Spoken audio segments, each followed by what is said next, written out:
মাননীয় স্পিকার, আমাদের হাউসে আমাদের বোনেরা এসছে এমপি হইয়া, আপনি অভিনন্দন জানাচ্ছেন, আমি অভিনন্দন জানাতে চাই। সবাই মেধাবী, দুইজনের বক্তৃতা শুনছি, আগামী দিনে কিছু করতে পারবে, ভবিষ্যৎ আছে, লেখাপড়া জানা। কিন্তু বুঝলাম না তো কারা আপনারা, ভিতরে কে?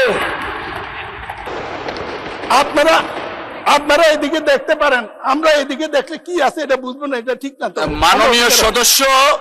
মাননীয় সদস্য প্লিজ পার্সোনাল ফ্রিডম নিয়ে কথা বলা উচিত না। ওই মনিরুল হক সাহেবের দাড়ি আমি মনে করি নবী সাল্লাল্লাহু আলাইহি দাড়ি না, ওটা রবীন্দ্রনাথ ঠাকুরের দাড়ি। আমি মনে করি ওনার টুপি এটা নবী আলাইহিস সালাতের টুপি না, এটা ইহুদিদের টুপি।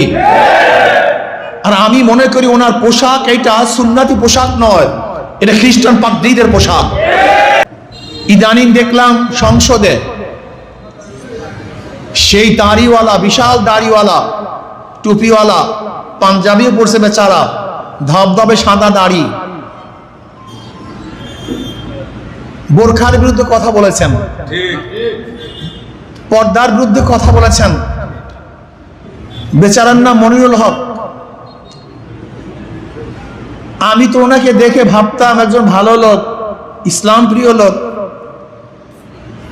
কিন্তু উনি বোরখার বিরুদ্ধে কথা বলার কারণে মুফতিদের কাছে ফতোয়া জিজ্ঞাসা করা উচিত ওনার ঈমান আছে কি নাই।